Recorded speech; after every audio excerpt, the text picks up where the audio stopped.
Hello everyone. Today we will be starting a new chapter for the class 11th computer science. आज के chapter का नाम है emerging trends.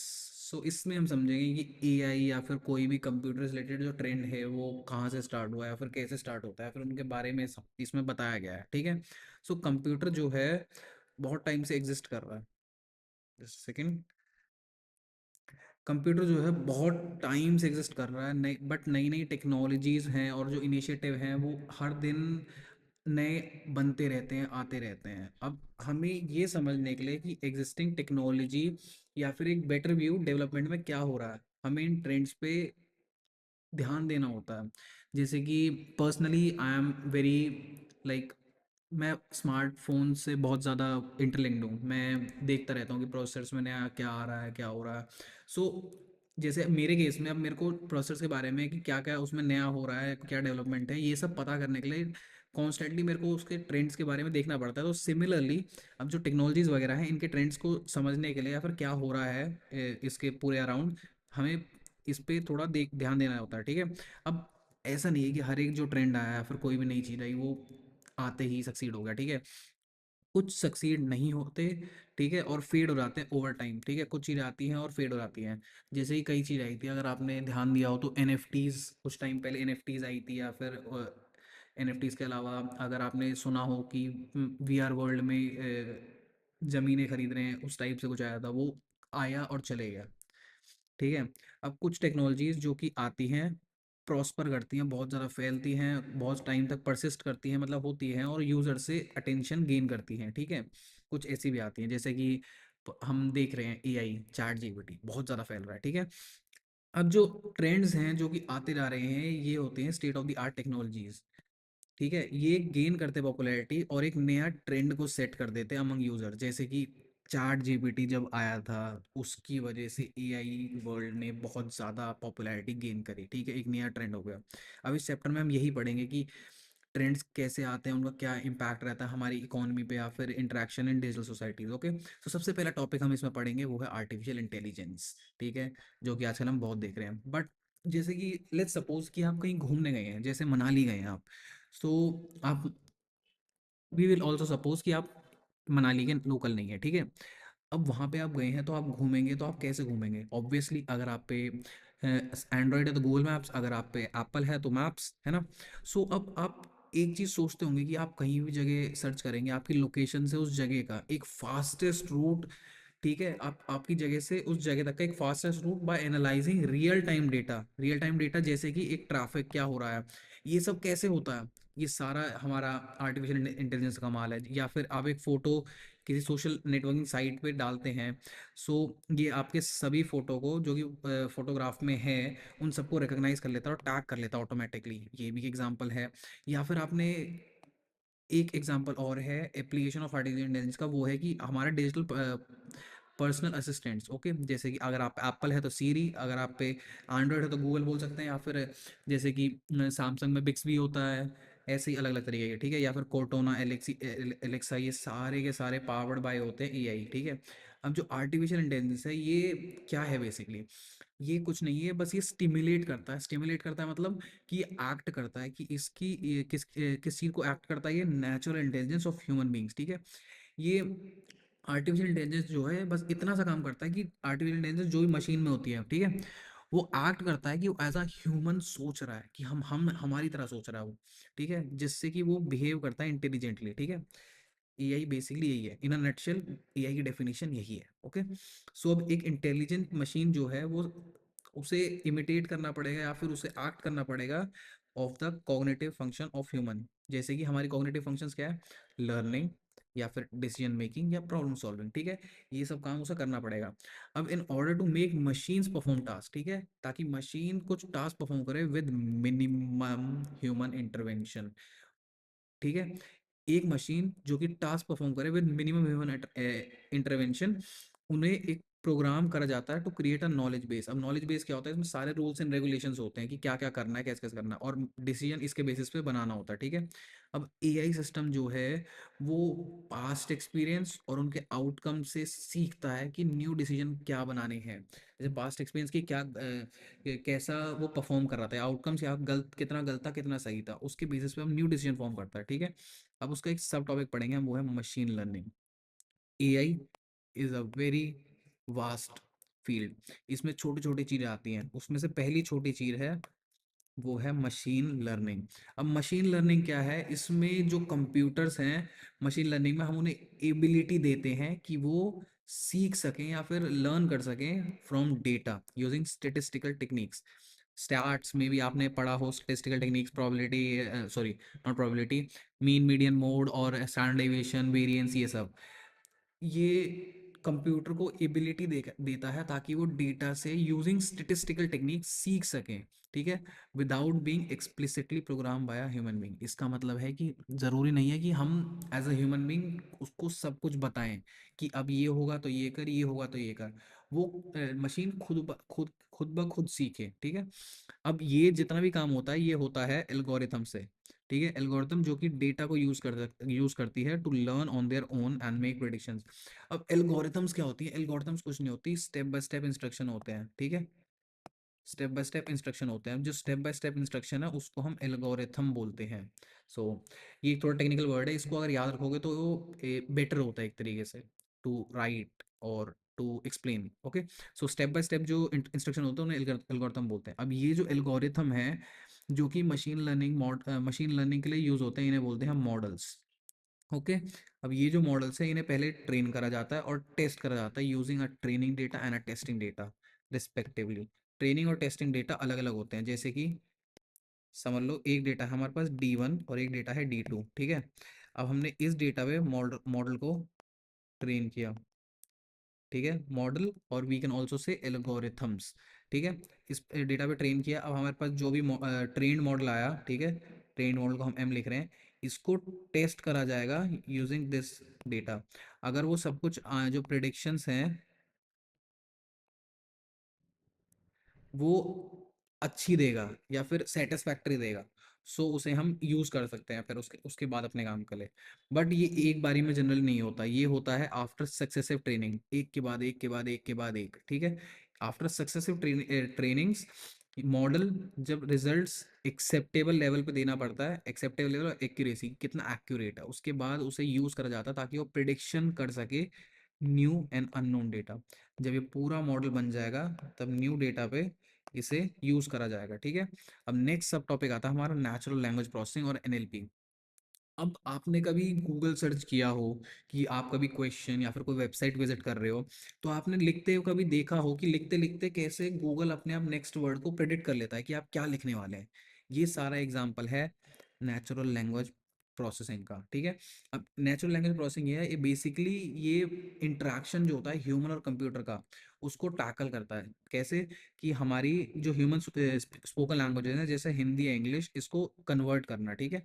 NLP text to speech भी confirm कहते हैं परफॉर्म कर सकती है, और स्पीच टू टेक्स्ट, जैसे कि अगर मैं कुछ बोलूँ अपने फ़ोन में, वॉइस सर्च आपने अगर गूगल पे यूज़ करा हो वॉइस सर्च, ठीक है, तो voice sorry speech to text हो गया।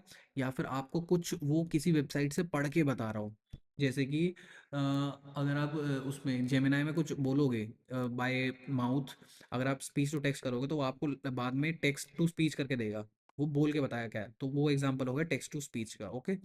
सो इससे हम अलग अलग चीज़ें भी कर सकते हैं। अब मशीन ट्रांसलेशन जो है ये रैपिडली जो है बहुत तेज़ी से आगे बढ़ता जा रहा है, बहुत परफेक्शन के साथ आ जा रहा है, जहाँ पे मशीन जो है ऑलरेडी ट्रांसलेट कर सकती हैं एक टेक्स्ट जो कि एक लैंग्वेज में लिखा हो टू अनदर। जैसे कि हम कुछ बोलें, जैसे कि सैमसंग में अभी मैं पर्सनली सैमसंग को बहुत फॉलो कर रहा हूँ। सैमसंग में आप एक फीचर है लैंग्वेज ट्रांसलेशन, कि आप बहुत एफिशिएंटली कुछ भी अपने फ़ोन को बोल के किसी और लैंग्वेज में ट्रांसलेट करने के बाद उस लैंग्वेज को क्या कहते हैं टेक्स्ट टू स्पीच में कन्वर्ट कर सकते हैं। जैसे कि आपने फ़ोन को बोला और फ़ोन ने वो कन्वर्ट करके किसी और बंदे को बोला, आप कहीं और घूम रहे हैं तो ये बहुत ही रैपिडली जो है ये सब चीज़ें हो रही हैं, आप बहुत अलग जगह यूज़ कर सकते हैं। जैसे कि अगर आपको कस्टमर सर्विस का कॉल आया, तो आपने कभी नोटिस किया हो, जैसे कि अगर आपने कस्टमर सर्विस कॉल किया हो, तो कभी कभार जो है कस्टमर सर्विस कॉल करने के बाद ऑटोमेटेड वॉइस आती है, ठीक है। नॉर्मली ह्यूमंस से हमारी डायरेक्टली बात नहीं होती है अब, धीरे धीरे अब डायरेक्टली जो है ऑटोमेटेड वॉइस, ऑटोमेटेड सर्विसेज होती हैं, जैसे कि हम सीधा मशीन से बात कर रहे हैं। अगर कोई बड़ा कहते हैं इशू हुआ, तो उसके बाद after talking to the machine, उसके बाद ह्यूमन पे मतलब जाती है वो कॉल, है ना। सो अब नेक्स्ट आता है इमर्सिव एक्सपीरियंस। अब इमर्सिव एक्सपीरियंस में क्या है, जैसे कि आपने 3D वीडियोग्राफी देखी हो। 3D वीडियोग्राफी आपने कैसे देखी होगी, अगर आपने कभी मूवी देखी हो जो 3D में हो, जैसे लास्ट टाइम मैंने, बहुत टाइम हो गया मूवी देखे हुए, 3D में मैंने देखी थी last time end game, bye Marvel studios. अब ये 3D में जो होता है, इसे क्या कहते हैं, 3D में मतलब कोई भी चीज़ कन्वर्ट करके ये हमारा जो एक्सपीरियंस होता है वो एक अलग ही लेवल पे पहुंच जाता है ना। जैसे कि आपने अलग अलग वीडियो गेम खेले हो 3D में, है ना। अब इमर्सिव एक्सपीरियंस क्या अलाउ करता है, हमें अलाउ करता है कि हम विजुअलाइज कर सकें, हम देख सकें कि 3D में कैसी दिखती हैं चीज़ें, या फिर फील कर सकें कि हाँ, कि कैसे, मतलब एंड गेम की बात करता हूँ लेट्स, कि थैनोस को कैसे मारा उसने, हम एक तरीके से फील कर सकते हैं या रिएक्ट कर सकते हैं बाय स्टिमुलेटिंग आवर सेंसेस। आपने मे बी वो हेडसेट पहन के, अगर आपने देखा हो कि रोलर कोस्टर वगैरह, वो हमारे सेंसेस को पूरा पूरा कंट्रोल करता है। सो इन सब से हमारा जो इंटरेक्शन है और इन्वॉल्वमेंट है वो एनहांस होता है, जिससे क्या होता है कि हमें चीज़ें ज़्यादा रियलिस्टिक और एंगेजिंग लगती हैं, है ना। सो अब इमर्सिव ड्राइविंग जो है ये, सॉरी, इमर्सिव एक्सपीरियंस जो है ये अलग अलग जगह यूज़ हो रहा है। जैसे कि ट्रेनिंग में, किसी की ट्रेनिंग में, जैसे ड्राइविंग की, ड्राइविंग सिमुलेटर या फिर फ्लाइट सिमुलेटर, या अलग अलग जगह बहुत सारी चीज़ें हम कर सकते हैं हम। सो इसके बेसिकली दो पार्ट्स हैं, virtual reality and augmented reality. अगर मेरे को मोटा मोटा समझाना, तो वर्चुअल रियलिटी होता है कि आप एक अलग दुनिया देख रहे हो, ठीक है, जो कि एक फेक दुनिया बनाई है। और ऑगमेंटेड रियलिटी होता है जो आपकी एग्जिस्टिंग दुनिया है उसके ऊपर कुछ चीज़ें दिखाई हूँ, ठीक है। सो अब इसके थोड़ा अंदर जाते हैं।